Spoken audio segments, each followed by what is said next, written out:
Hello and welcome to our first ever episode of CyberWork Live by Infosec.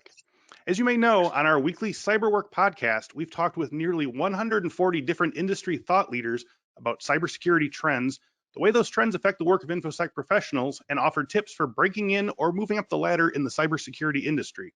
And today, it's all happening live. My name is Chris Senko, CyberWork Live host and Infosec Director of Online Content. And as you can see, today's topic is your beginner cybersecurity questions answered. I'll introduce you to our guests in just a moment. Before we get started, I have a few notes for our live audience. You are all on listen only mode. That means that you are muted, but you are still welcome to ask questions using the QA panel provided on the control panel. We had tons of great questions submitted in advance, but we will try to save time for new questions that come in as well. And with that, I'd like to introduce you to our wonderful panel of guests today. Mary Galloway is the CEO and a founding board member for the Women's Society of Cyberjutsu, one of the fastest growing 501c3 nonprofit cybersecurity communities dedicated to bringing more women and girls to cyber. Women's Society of Cyberjutsu provides its members with the resources and support required to enter and advance as a cybersecurity professional. With over a decade of information technology knowledge, most of which are in cybersecurity, Mary's experience spans network design, risk assessments, vulnerability assessments, incident response, and policy development across government and commercial industries. She holds a variety of technical and management certifications, including CISSP, GIAC, CCNA, etc., as well as a bachelor's degree in computer information systems from Columbus State University and a master's of science in information systems from Strayer University. Vic Malloy is your education ambassador, currently serving from University of Texas at San Antonio Small Business Development Center, and a retired military cybersecurity professional who has over 20 years of operational experience in government and private sector business application of cyber-related solutions. Vic currently leads an organization that, among other things, develops and offers cybersecurity programs to enable small businesses to create system security plans and self-assessment resources. Last but not least, Gene Yoo has over 25 years of experience in cybersecurity for some of the world's largest brand names such as Warner Brothers, Sony, Computer Science Corporation, Coca-Cola Enterprise, Capgemini, and Symantec. Founded in 2016, Resecurity Inc. has been globally recognized as one of the world's most innovative cybersecurity companies with the sole mission of protecting enterprises globally from evolving cyber threats through intelligence, and has developed a global reputation for providing best-of-breed data-driven intelligence solution. I'd also like to point out that it was a discussion after recording his CyberWork episode that prompted this opportunity to ask questions to cybersecurity newcomers. So thank you very much for that, Gene. So Mary, Vic, Gene, welcome to CyberWork Live. Hello. Hello, thank you. Thanks for being with us today. So to start with, we had a number of questions come in via our cyberwork@infosecinstitute.com email. So we're going to start with some of these, and with each of these questions, there's often a lot of related ones. In an attempt to get to as many as we can, I sort of grouped them by sort of topic. So the first one falls under the thing that was most asked, which was cert recommendations. So Lukash says, what would you recommend to a tech-savvy person in order to kickstart the career in that field? Start from some most basic certs like CompTIA A+, or jump straight into the more technical Security Plus? So this is one of many. We had people asking what certifications do you recommend for security analyst or engineer? Can I get by with only my Sec Plus certification? Is a cybersecurity master's degree equally valuable to a CISSP? What if we don't have any certification? Said Rahul. So I guess I kind of want to answer not only Lukash's question, but also get a better sense of, like, maybe we can all figure out what a good guiding principle is in deciding which certifications you want to chase. So anyone want to start? Mary, you want to start? Great. So this is a really good question. It's one we see and hear all the time. My recommendation is to figure out what it is you want to do in the industry, right? Because there's so many certifications and there's so many different routes. You can go pen testing, incident response, digital forensics, GRC, and there's different certifications for that. So figure out what it is you want to do in the field, and then start to look down that path to see, okay, what certifications would help me get this job. There's a really good site. It's the NICE framework. I think it's like NICCS .gov or .org that lists out skills and things like that. You can take a look at the skills you currently have and see what kind of jobs those relate to, and then look at what certifications and education are required for that type of role. Yeah, that's a really great starting point. And I think that it's really important to sort of go in reverse from what you want to do and then sort of Right. match that like that. So, Vic, Gene, do you have any other suggestions in that area?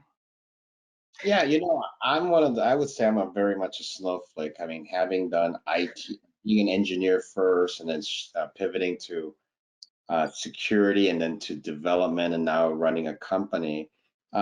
It's really, it goes along the lines of what Mary said. It's really about knowing what you want to do. When I say I'm a snowflake, because I actually never have gotten any kind of certifications. It's actually through conversations with people, whether or not I like the role and what they're doing, and not following the trend, but it was my desire and passion. Like, do I like what they're doing, and is that something I want to pivot? Even when I was a project manager or program manager or being a software development manager, it was something that I was interesting to me, but I just ended up now running a company which is separate, but it's a journey. So I want to focus on a thing, but it's what you desire first. Right. If you don't mind, Gene, I'm going to steal your icon, so to speak, snowflake. There is never ever a duplicate of any snowflake. Every snowflake is unique, just like you are unique with your own fingerprint. Right. So we always talk about who are you, and what are those things that trigger your juices and get you going.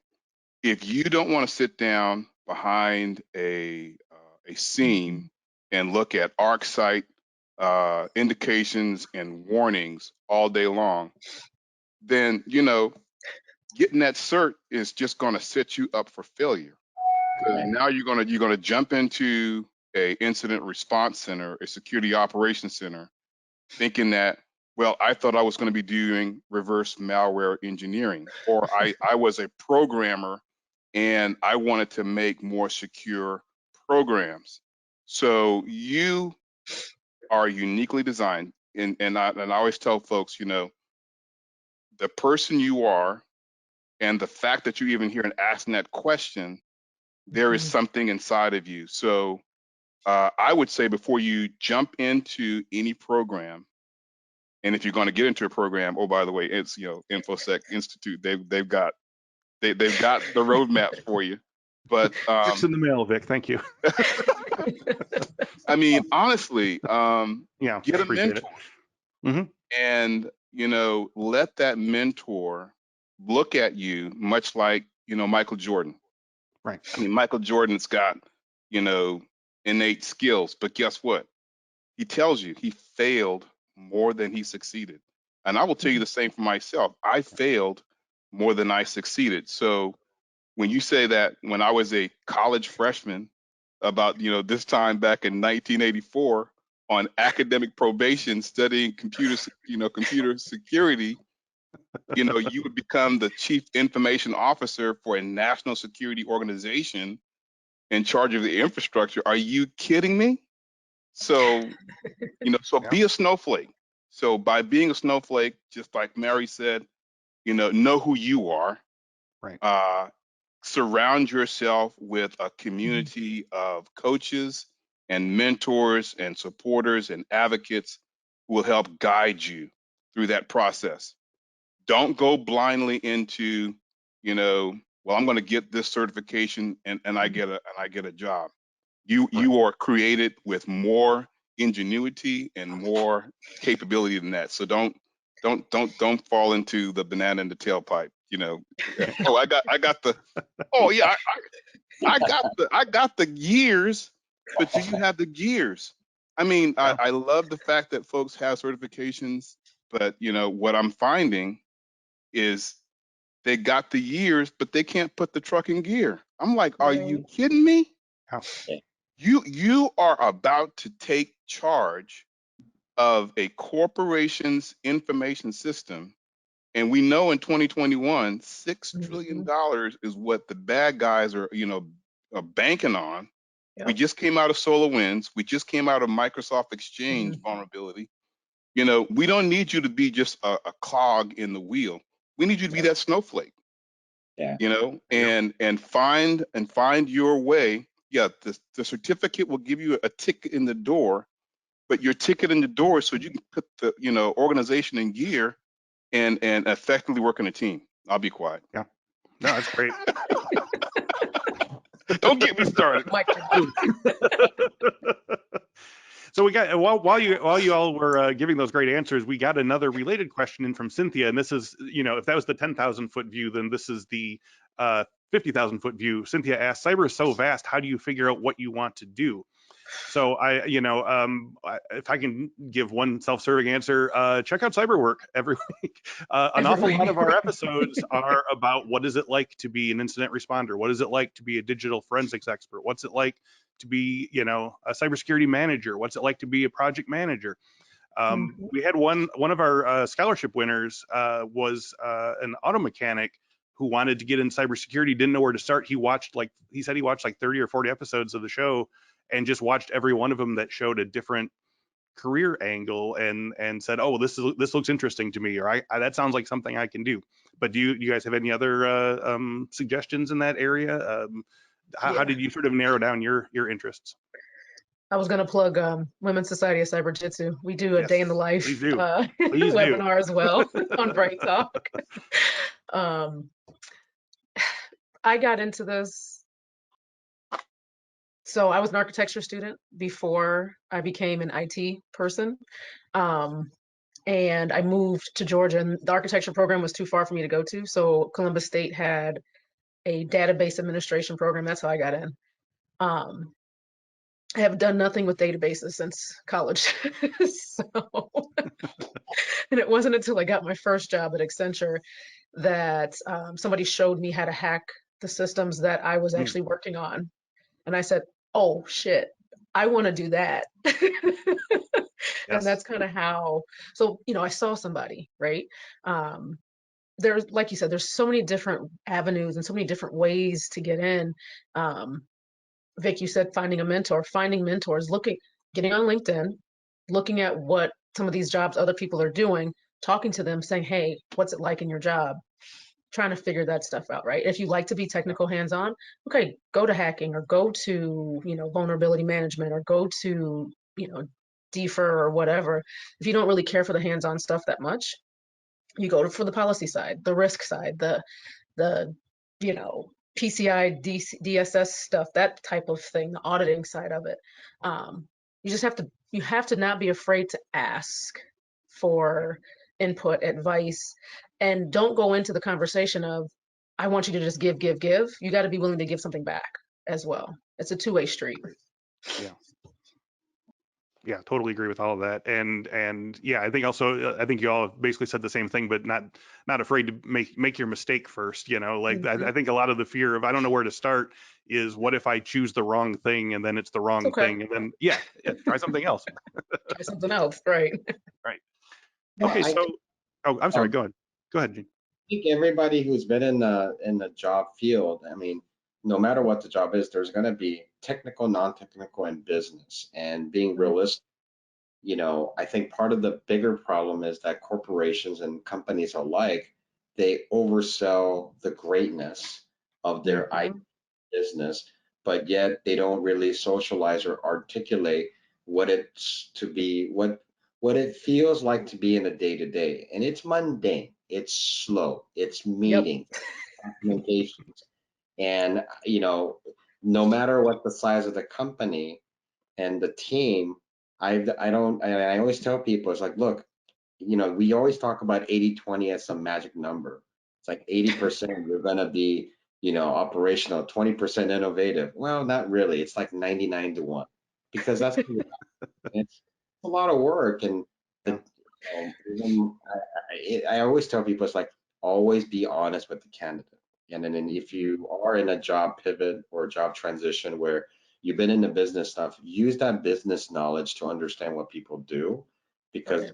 actuality, or I always tell people, academic versus reality is two different things. It's not, it's not sexy. It's not. It is cool if you're a consultant, but it's not cool if you're in a business. It's not. It's okay though. I like some of those things. Yeah, I think the catchphrase for 2021 and 2020 has been pivot. So for those who know me, you know, I always use an acrostic. So the first letter is P. And in basketball, when you pivot, you have a pivot foot. So you got to pause. Which foot are you going to, you know, use as your pivot foot? Because if you don't, guess what? You just traveled, bro. Final Four, March Madness, baby. So you got to pause. And it's the same thing, you know, as you're going through this pandemic and you're going through all of this turmoil and uncertainty. Take a breath. Just stop. Don't rush in anything. And then after that is inventory.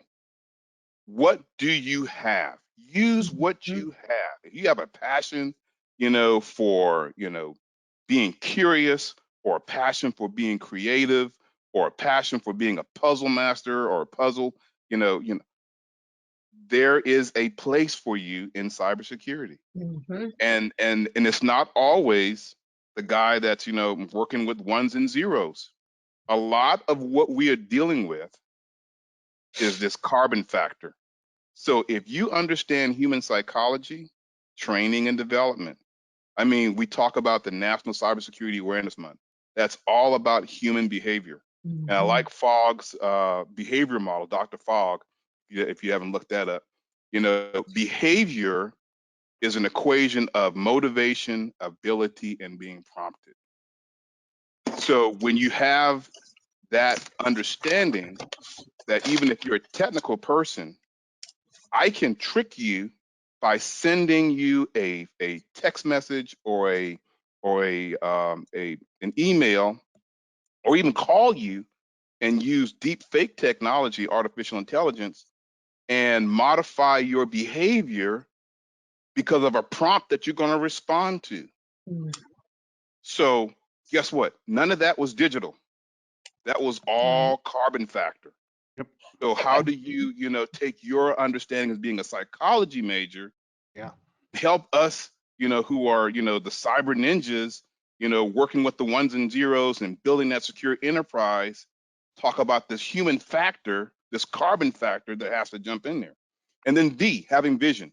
So don't just see yourself, like I said before, as a cog in the wheel. You were created for something far, far greater than that. And then I was on a call before this, organization. So once you've paused, you've taken inventory, you've got vision, organize yourself. Don't be like Vic. I am the most, look, 12 step. I am the most unorganized organism on this planet. But I tell you, when you organize, then you can take action.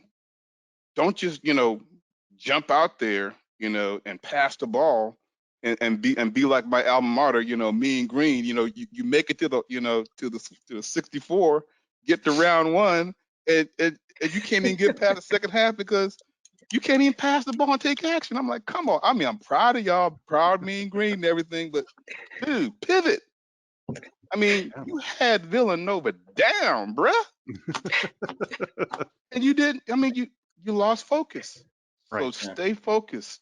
And you know, you are a snowflake.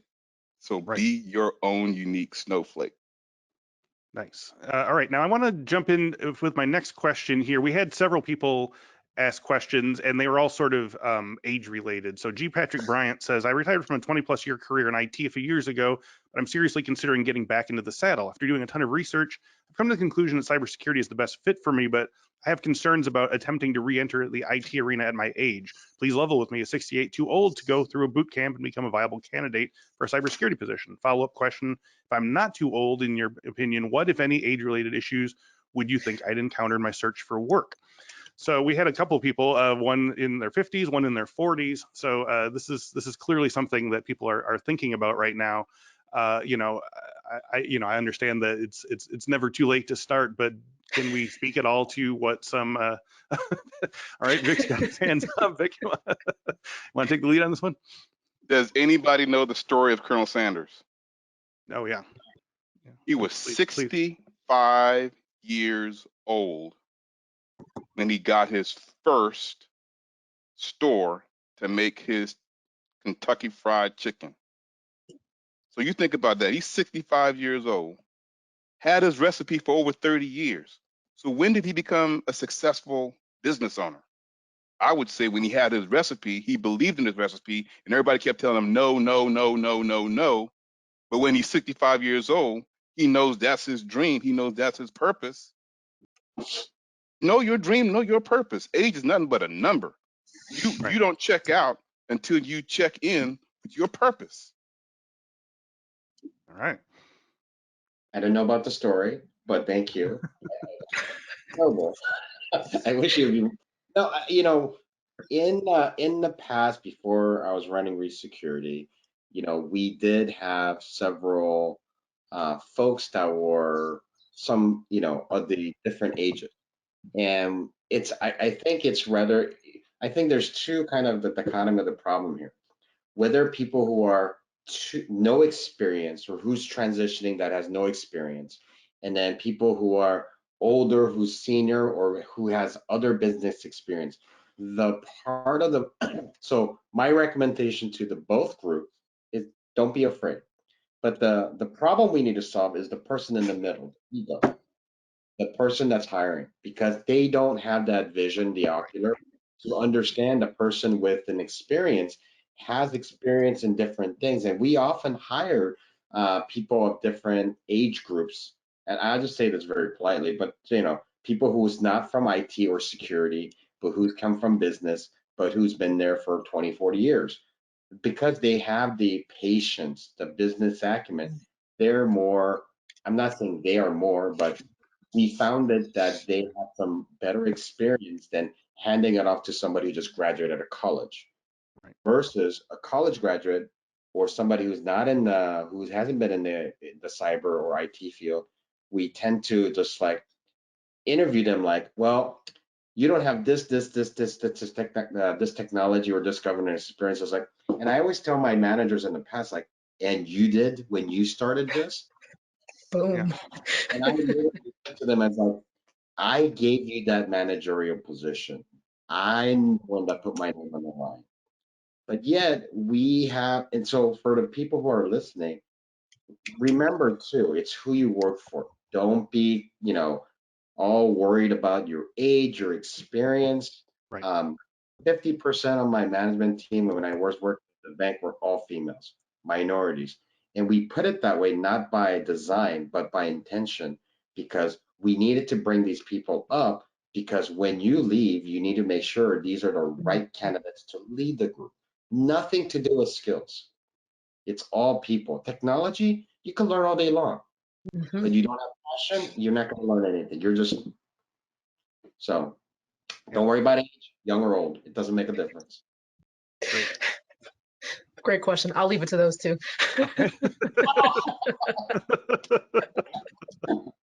I'll let this. All right. So we the next question is something we mentioned a little bit already, and I want to get a little more into it. YouTube commenter Parent78 says, "Where would you recommend to look for a cybersecurity mentor?" And Tommy B also on YouTube said, "What are some groups that help people get into cybersecurity?" So let's start with mentors. Do you, where would you start in looking for a mentor? That's a You're, hard Mary, you one. want to start? the company you work yeah. for, we have mentorship program. And part of your Okay. onboard, you have to designate a mentor for that person. So that's always a great thing. But the problem, to answer the question, where to look for it, it's what I tell the horizontal friends and vertical friends. And if you have a bunch of horizontal friends, they're not your mentors. You gotta. It's not an association. It's not a group. It's having the right circle of friends that you want to grow. You know, I think there are a lot of really good organization for mentorship. But what I always ask the people is when you go to those things, make sure they have a plan. Make Right. sure they have a set of times when you're going to meet consistently because we don't want to get inundated with a brand or name versus are they committed to you for doing the work? Like when I used to read for kids, it was committed Tuesday, Thursdays, every week for 3 months. I was there and committed. I mean, I think part of it is that we don't give them we have to give them the right direction and guidance and ultimately lead to a job. And it's a big weight for a mentor to have.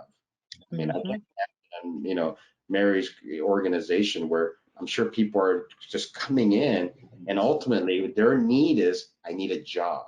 Like, can you deliver? It's hard.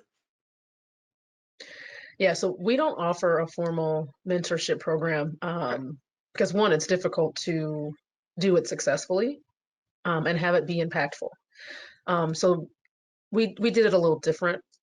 It's more informal mentorship, so we host networking events. So when you can go to stuff in person, going to Someday. things Yep. like on meetup.com and meeting folks and talking to people is a great way to kind of attach yourself to somebody that could potentially be a mentor for you, right? And mentorship, having those set meetings is great, but outside of that, it's got to be organic, I think, because if it's not organic, if you don't feel comfortable talking to the person that is supposed to be your mentor, it's going to be difficult for you to be, ask questions, to be vulnerable, to do that stuff. So networking events are great places to find mentors, or at least go on that path to finding somebody. Joining different, like we have a really active Slack channel, and I swear out of that Slack channel, people have gone off and formed their own friendships and mentorships and had those conversations outside of the organization. So finding places where you can at least interact with other people to sort of see who's out there and what's available is probably the best way. And LinkedIn, always a good one. Yeah, and put it to use. It's not just a joke for stand-up comedians. There's a lot to be done on LinkedIn. Oh yeah. Yeah. So one thing I would say is be a mentor. And I was like, Mm. what do you mean be a mentor? I'm new to this. There's a program called Cyber Patriot. Cyber Patriot was started a little over 13 years ago, and I'll go ahead and put a plug in for the Center for Infrastructure and Security at UTSA. So note the name, Center for Infrastructure Assurance Security, CIAS. So before it was cyber, it was information assurance. Yes, it So they was. went to Florida and said, we want to take these high school students and give them a Windows operating system and say, we want you to harden this Windows operating system. So they started with the Windows operating system of that time. So they've matured up to where they are today, to where not only is this a national platform, it's an international platform. So you have Cyber Guardian, Cyber Sentinel, Canada, UK, around the world, where you can go into middle schools and high schools and find students who have an interest or a peak in science, technology, engineering, and mathematics and say, hey, look, here's this competition. Oh, by the way, they have resources for you. And oh, by the way, they have coaches for you. And then they have mentors. So as a mentor, you know a lot. You learn a lot more than you think you do. But guess what? In this case, these students are graduating high schools with their CCNA, their Security Plus, their Network Plus, and then they're going back and they're teaching the middle school students. So guess what? You as a mentor are doing what? You're learning. Yep. And oh, by the way, when you're doing that, they're corporate sponsors like Lockheed Martin, the Big Ten, Boeing and rest of the guys. They're like, how are you as a mentor being that effective with these students, and why are you not in my organization? Yeah. So give. Back to Mari's point. There you go. If you want a mentor, be a mentor. I love it. Okay, so the next couple of questions, I'm actually going to sort of smush the next two questions together. I'm looking at them, and they're kind of coming from the same place. So we have AQ on YouTube said, "What are some non-technical job roles in the industry?" And then in the next one, we had people asking about technical requirements as a barrier to entry, and they're saying, Jorge says, "I'm very interested in the field, but I don't have a tech background. I have a degree in international studies. worked in my home country's Ministry for Foreign Affairs for a while and has been working in finance for a large software company, I've started looking at several different self-taught resources, but I keep feeling overwhelmed by it all. What would be the best advice for someone in a situation like mine?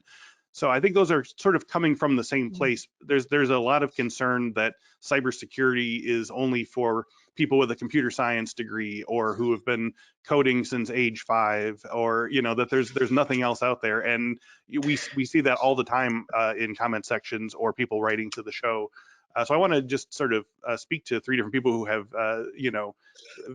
have come to it in such interesting ways and have come from different backgrounds and tell us about some of the non-technical aspects of the job that you can do or that you have done. Who wants to go first? Start with Mary. Yeah, so I know a lot of folks that have like interior design degrees and like business degrees and liberal arts or whatever, that are phenomenal, right? Because they think differently. Their mindset is different. They're not thinking in the ones and zeros, so they can see the bigger picture a lot of the times.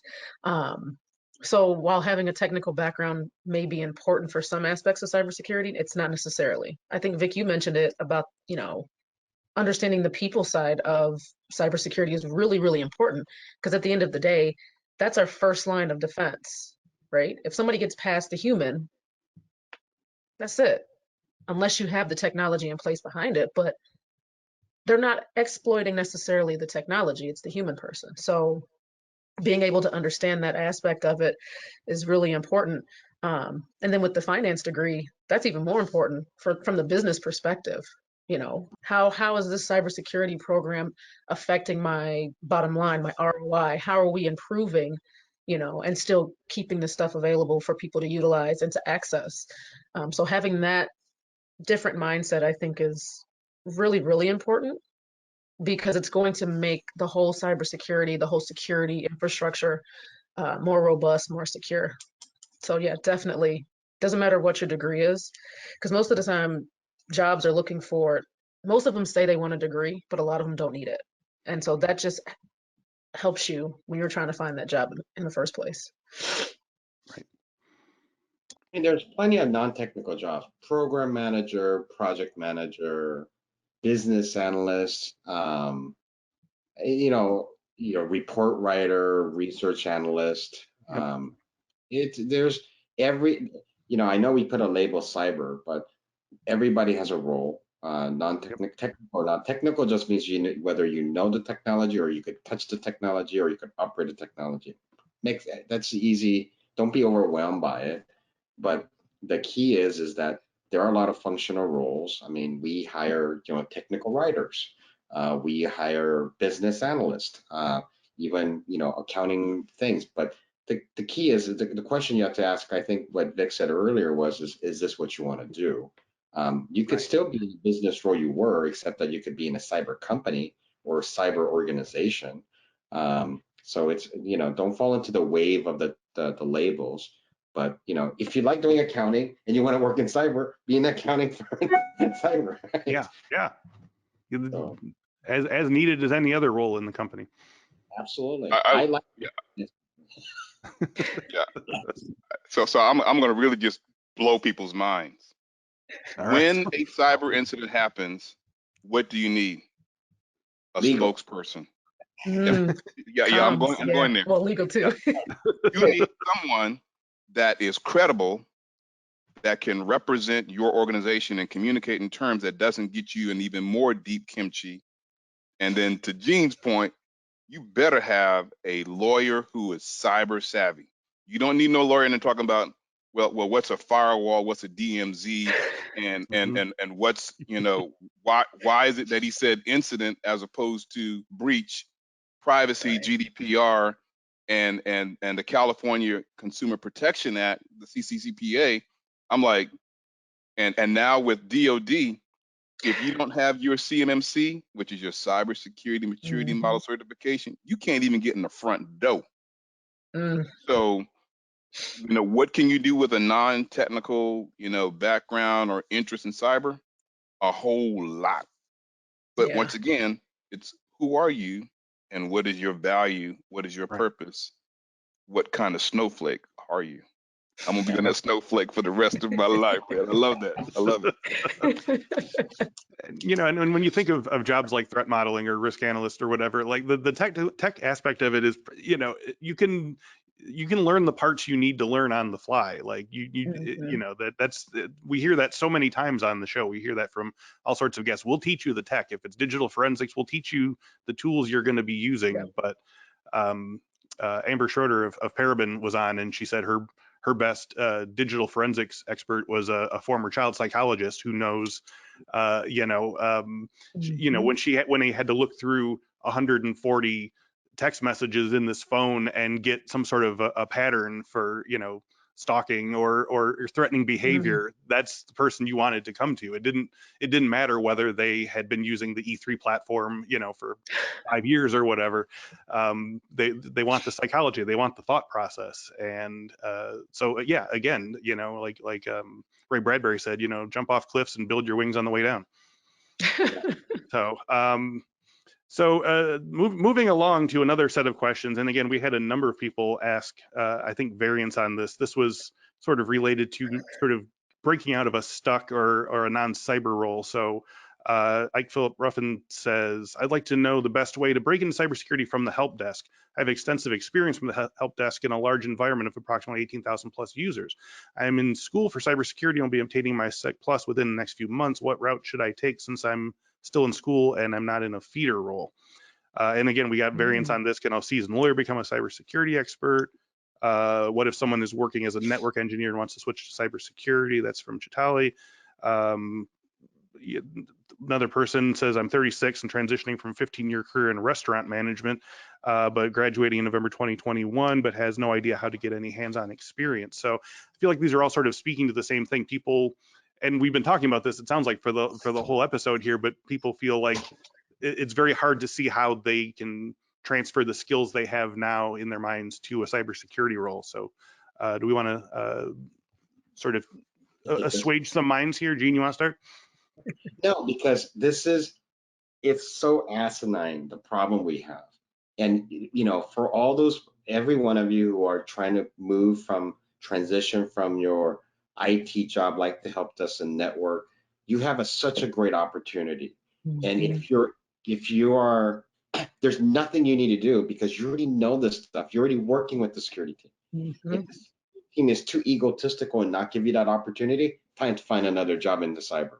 Because I can tell you right now, I hire more people from IT in the past than bring it from the outside because they have the tribal knowledge and intrinsic knowledge of what IT is in order to secure it better. My personal opinion. Help desk people are the best. Why? Because they have helped every problems that people have solved. They have the relationship with the people. But if you're trying to transition within your own security team because it's a fancy thing that you want to go through, but if they're not even giving you that opportunity for internal transfer, move on. It's completely useless. Find another company, and I guarantee you, people want those skill set who are right, in my opinion. For the people who are transitioning from a different job, like I know you mentioned restaurant manager. Perfect opportunity. You could be a channel manager, partner manager for cybersecurity company. You have the experience and having the gift of gab. Yeah. Yeah, sure. Yeah, and I think there's that fear that I have all this experience in this one thing, but they almost feel like I have to sort of push it away and learn a new thing. But it's like taking like Vic said about taking inventory. What do you have? What do you have at hand? And how does this translate to something that people in cybersecurity would want? Am I representing that correctly, Vic? Yeah. Yeah. Vic. Okay. Every 100, we use a scale of 1 to 10, right? I mean, ratio of 100 to 1 ratio when it comes to budget versus staffing and IT versus security. And it's just the same. Security stack is like this big of how many software we actually manage. Sure, it's small people, but here's IT. So if you're in IT, you are way more advanced and ahead than what you think. Right. Yeah, I got started as a network engineer. I had no clue. I mean, I had gone to school and I'd gotten my degree and all that, but I had never touched any of it. And then I got that first job, and then I saw the security side of things, and I was like, okay, I'm gonna work to get to that point. And so I'd made it a point to go and study Security Plus because I was working for the government at the time, and you had to have it. This was way back in the day. And then I was like, I got to do CCNA security because I was working on Cisco equipment, Right. and I wanted to learn more about securing Cisco equipment. So if you haven't asked how to move around in your company, you need to. And then if they're not giving you that opportunity, then just say, kick rocks, bye. But two, what are you doing outside of work? What kind of things are you doing outside of work? Are you building a home lab? Are you participating in cyber competitions? Are you mentoring cyber patriots? Because you're learning stuff by when you have to do that, right? Cyber competitions, and I just spoke on this yesterday, cyber competitions are really, really valuable because you're learning, in some instances, you're learning about real world issues and how to fix them and how to navigate those issues. So even if you're from the restaurant side, if you want to get into the hands-on or just want to learn about cyber in general, participating in competitions is a really good way. ctftime.org is a great site that lists out tons of competitions across the world. They have write-ups for what folks that have solved those problems have done. And you can start looking at that stuff to kind of get some more experience and then put it on your resume. You know, I participated in NCL or CCDC or whatever competition it was. And if you placed, that's even better. But that's also a good way to have recruiters look at you because all of the companies that sponsor are looking at, okay, who's done what in this competition? Let's talk to these people. Let's do X, Y, Z. So that's another way to get in. Yeah, and you know, just like I said before, pivot, pause, slow down, figure out who you are, take inventory of what you got, you know, and the other V would be value. What value do you have that you can present with an organization? And to the point, if you're sitting there at the help desk, the value you have is trend analysis. So while you're sitting there at that help desk and you say 25% of your calls are for password reset, now you can go to the identity and access management team and say, hey, look, we're having an issue here. It's a trend with regards to how people's accounts have been provisioned. Either, you know, hopefully you've moved past just the username and password, you've gone to multi-factor authentication, MFA. but if you're still in that mode, now you have a use case to where you can go into the identity access management team and says, you know, what will it take for us to move off of username and password to get to a multi-factor solution? I'm on the help desk. How can I help you? Yeah. Proactive, you know, have vision of your value, and then, you know, organize yourself, take action. And to Mary's and Gene's point, if they don't see your value, know your value. Somebody else will compensate you for it. Exactly. All right. So this transitions nicely into the next question here. Mary mentioned putting your CTF skills on a resume. What makes a candidate really stand out on paper and then in an interview? If the choice was between two people with similar credentials, what would push one candidate forward? And that's from Haley Brigger. When I worked at the Venetian, and I would sit in on interviews and hiring for our SOC positions. If somebody had cyber competitions on, we put them at the top of the list automatically, right? One, it shows they have initiative. They're not just going to work. They're actually going home and looking at stuff and they're playing around, they're tinkering. So they want to learn this. So automatically those folks would be at the top of the list. Projects, if they've worked on any projects, you know, like open source projects or anything like that, or they've done volunteer work, we look at those kind of things make you stand out, right? Because we know, okay, you really do want to be in this industry. You really are taking the time to actually learn and grow and build your skills outside of your regular job. So I think those three things for us was really important. I'll be honest and say I'm a terrible interviewer. I'm mean. but those who actually came on board to work for me understands why. And it's not because I'm trying to be mean about it, but I'm also trying to get the worst and best out of them. It's basic psychology. And I need to see that they're able to handle it. And one guy actually said, like, you're like the hardest and probably the worst interviewer I had, but I really learned a lot. And I said, and I like to come in for a second interview. See, initiative. And I said, you know what? Come back in. And I actually hired him because he represented himself and knew how to handle it. Because part of our job is not really technology. I mean, all these brands and stuff, it's not that complicated. If you have to learn a new technology on the job, that's a different problem. Right. Like, why learn a new like firewall's a firewall? You shouldn't have to learn, like the concept should be the same. Like Right. there's policies and rules and there's things that you need to do on a day-to-day basis for hygienic stuff. Very simple.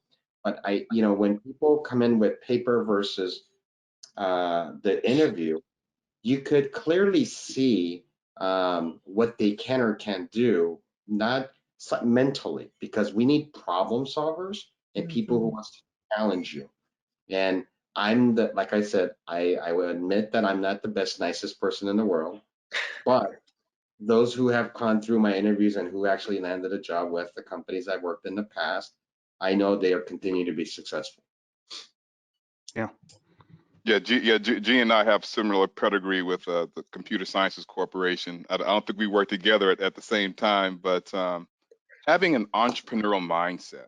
And so when I say having an entrepreneurial mindset, if you're going to be a business owner, that means that you have what? You have vision. And you're willing to take the risk to provide your product and service at a cost price point that's secure and on time and on schedule. So that helps you have a intelligent conversation that lifts the words off the paper to say, I'm not just a paper tiger, but I'm the real thing, and I will deliver because I got to eat, and Right. COVID 2020, 2021 snow, and I'm down here in San Antonio, Texas, but hey, we had snowvid. That's right. That's right. 3 days with no power. I'm like, what? So I've already made the pivot. We're going solar. So while our leadership may think that solar is a joke, it ain't no joke to me. I went through it. Saving my pennies. Trust me.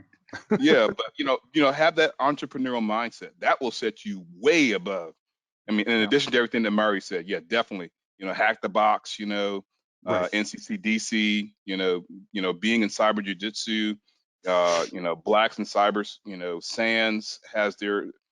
Just put your brand out there, and you'll get. Hey, you'll get recognized. Yeah, and I'll jump in rather self-servingly here and point out that the Infosec skills platform has several learning paths with cyber ranges, which allow you to develop hands-on skills using skills platform and virtual machines. That's going to allow you to eliminate the catch-22 of not having the experience. You can show I've done this thing, I've done this thing. There's not that huge of a gulf between I did this in a training platform and there's a little bit of a jump to I did it for a company, but it's it's right up there. So don't be afraid to go in there and get your hands dirty with these things. So I'm gonna piggyback on that one, Chris. So on the cyber skills solution, I was mentoring some middle school students, and when I say mentoring, I mean they were like scatterbrained to everywhere. So I took the challenge and said, well, I'm gonna teach you guys some Linux. So I'm sitting up in the front of the room, trying to show them, okay, how do you figure out what, directory you're in and what command do you type? And it's, it's PWD. And it's like Charlie Brown, wah, wah, wah, wah, wah, wah. I put them in front of the skills port terminal and they started going step by step being prompted. They did in 1 day what I couldn't do in 1 month. I'm like, what? Wow. Love it. I'm like, shut your mouth. It's it's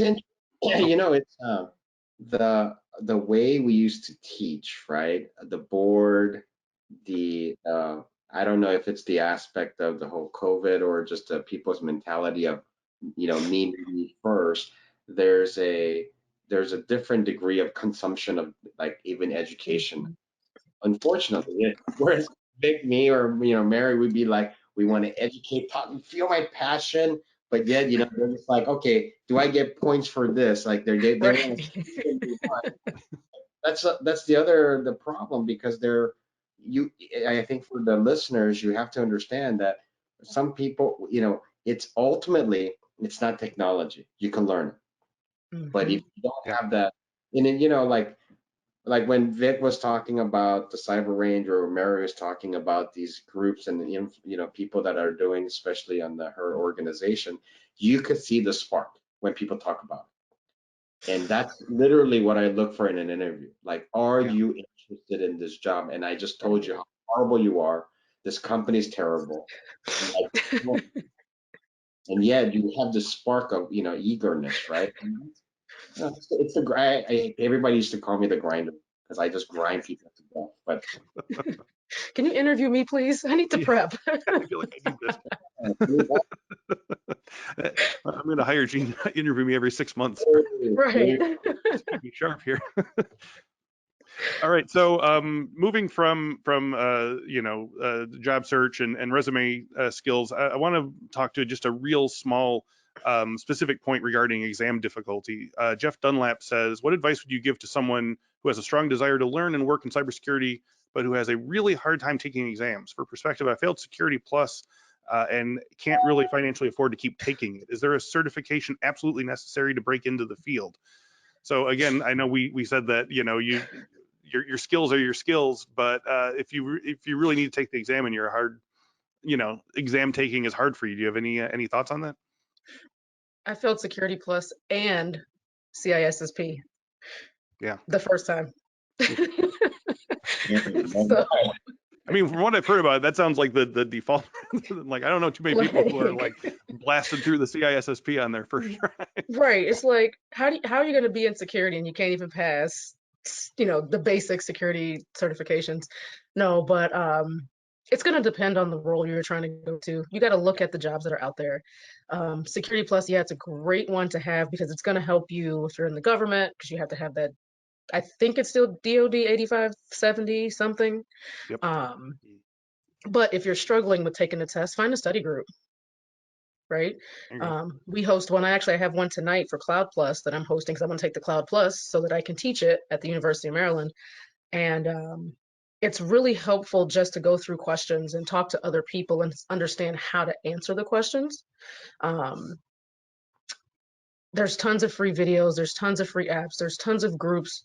I think I see Security Plus study groups like every other week, and they're free, or you can just get a group of your friends that are also studying and say, hey, let's study this together. What am I doing wrong? How can I answer these better? Or how can I think about answering these questions in a different way to where I know that I know the material and I know how to eliminate the wrong answers?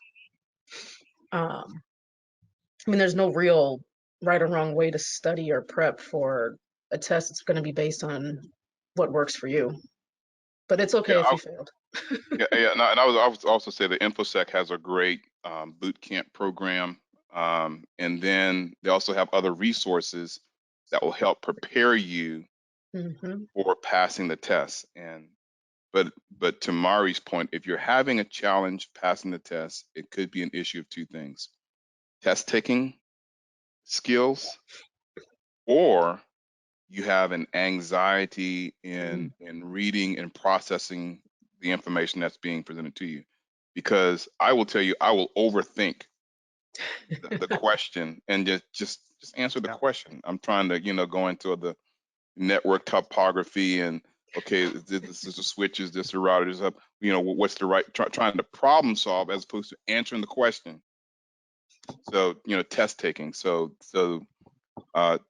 don't be discouraged. Thomas Edison did it 1,000 times to now we have lights behind us. So if it's what you really, really want, you want it bad enough, just keep fighting for it. I'm way completely opposite. Like, look, Well, no, I don't mean it, facetiously. I have a problem taking tests, period. Like, I don't do well. I mean, I don't even know how I even got my SAT scores in the past. Like Mari, my background is architecture, civil engineering, mechanical engineering, nothing to do with what I do.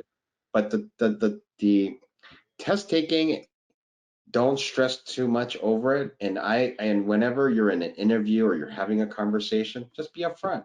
I have a hard time taking a test. I don't, just how I am. Because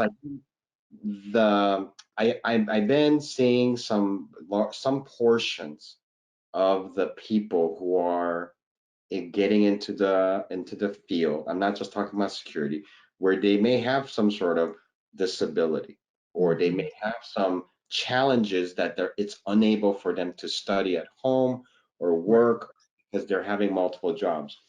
So I think it's important, like utilizing Infosec Infosec as a key to learn things is good, but don't get too hung up on it. Yeah. You gotta everybody, you have to eat, you have to, it's life. Yep. Yeah. So, And all be right. So honest, real quick, be please. honest with Yeah. with yourself and with the folks you interview with. My current job, I told them straight up, I said, I'm not a script writer, but I still have the job because Yeah. I was honest, and I I did my best on the challenge that they gave me, and I reached out and I said, hey, this is where I'm at. This is where I'm struggling. And it was like, okay, what if you tried this? And it's like, okay. So just be honest. And if they don't like your honesty, that's not the company you want to work for anyway. Yeah. Yeah. All right, so we're coming to the end of the hour here. We got about 4 minutes left in the hour, and we had one more question. It was from Professor Samantha Groh, who is with the University of Cincinnati. I'm happy to say that as I look through it again here, I believe we've answered most of the questions here, but this is kind of an omnibus question. She says, I'm a co-op advisor with the University of Cincinnati and work primarily with engineering and IT students.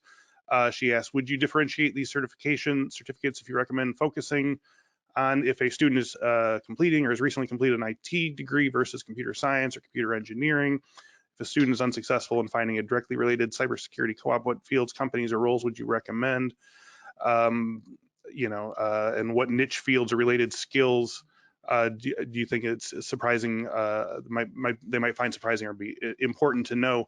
I think a lot of this is sort of going back to things that we've talked about throughout here is where do you start looking? And so I guess if there's anything you want to add regarding these questions, I think the answer in this case is listen to this webinar, right?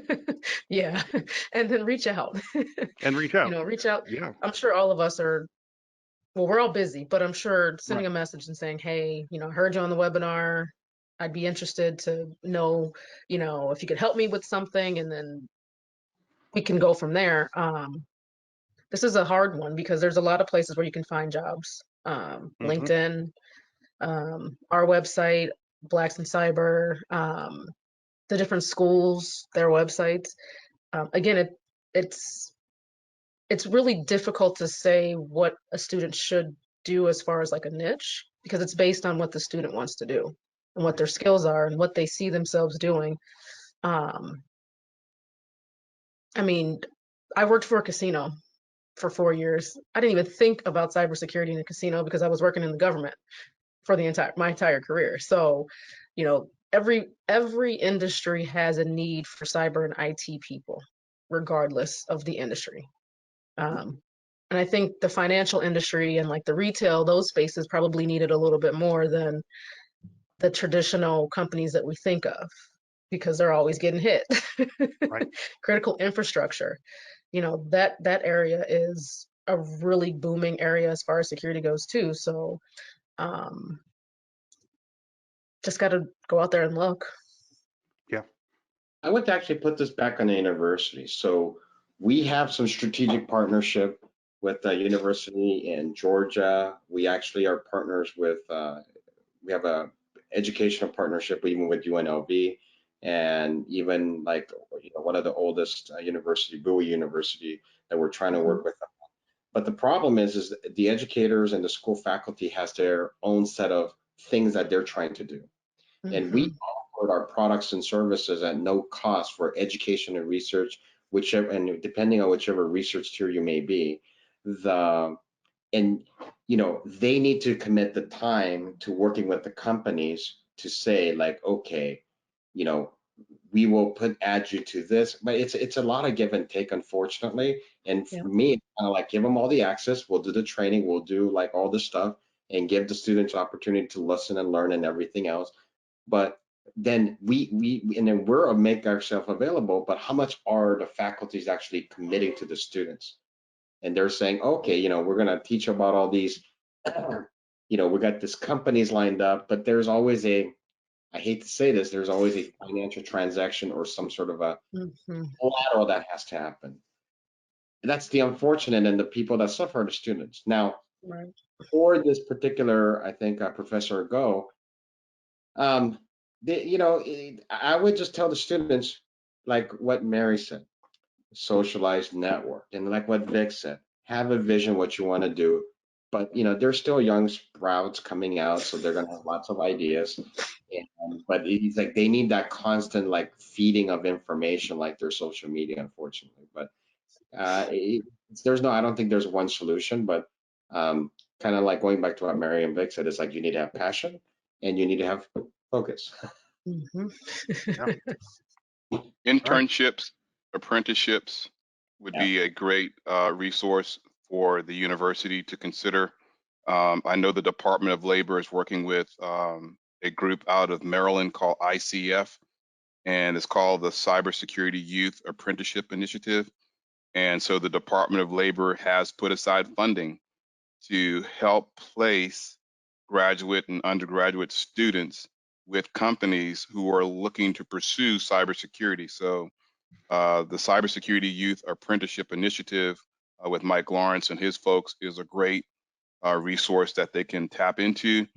At UTSA, I would be remiss if I didn't talk about the School of Business. They have a UTSA cyber range. And on this cyber range, they're offering training and courses to help operationalize what you're getting as a graduate and undergraduate student. And in this flexible, hyper realistic environment, you can be an analyst and actually see what it is that you would have to perform as a task if you are a SOC analyst, and understand, that you have to find, the source of this web defacement. You have to find the source of this Apache, vulnerability, or this DDoS. Is it coming from your organization or is it coming from outside your organization? And how do you work together as a team? Because if you think that you're going to do this as a graduate student by yourself, sorely mistaken. It's just too much for you to try to digest. But once again, InfoSec Skills has a great resource. Check in with the staff that Jack has assembled, and give Megan Sawali a call. I mean, these folks are I'm here. Hey, look, like I tell folks, that my passion is to help you reach your potential. You're a snowflake.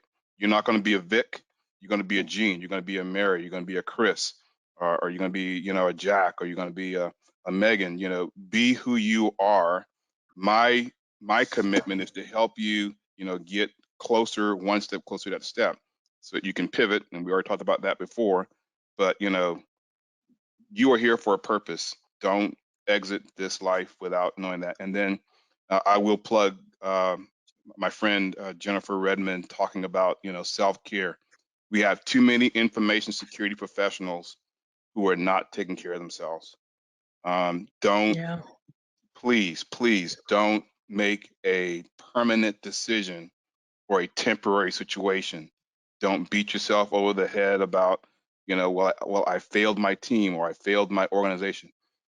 You learned, and we need you. So please don't ever think that because you aren't the Mark Zuckerberg or the Bill Gates, and you haven't risen to the level of Cook, and you are here to be you. Please, please, please, please, I'm begging you. We've got this issue with mental health, and we have a responsibility, and we need you. So please don't make that kind of decision. Well, I'm going to end on that. We've hit the hour, and I just want to thank you all so much. I'd like to thank everyone at home and work for listening. to checking out this first episode, and absolutely not the last, of CyberWork Live. If you enjoyed this and you enjoyed our guests, I'll point out that new episodes of the CyberWork podcast are available every Monday at 1 p.m. Central, both on video at our YouTube page and on audio wherever fine podcasts are downloaded. You can also check out past guests, including whole episodes with Gene, Mary, and Victor at infosecinstitute.com/podcast.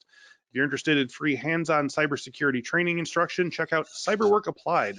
Tune in as expert InfoSec instructors teach you a new cybersecurity skill and show you how that skill applies to real-world situations. And of course, it's free. So to learn more, go to infosecinstitute.com/learn to experience CyberWork Applied. I'm happy to report that we are planning to host CyberWork Live once per quarter. The next episode topic and guests are still being finalized, but to get the latest updates for future CyberWork Live episodes, go to infosecinstitute.com/events. And lastly, I really want to thank you all again and thank our wonderful panelists, Mary Galloway, Vic Malloy, and Gene Yoo, for joining us today. And thank you to all of our guests for attending and submitting more great questions than we even knew what to do with. We look forward to hosting another session like this in the future. So as we end this presentation, a very quick survey will appear. If you would like to take just a moment and share your thoughts, it'd be appreciated, and it helps us to produce more great content in the future. Thank you all again for listening and watching, and have a great day. Bye, everyone. Bye, everybody.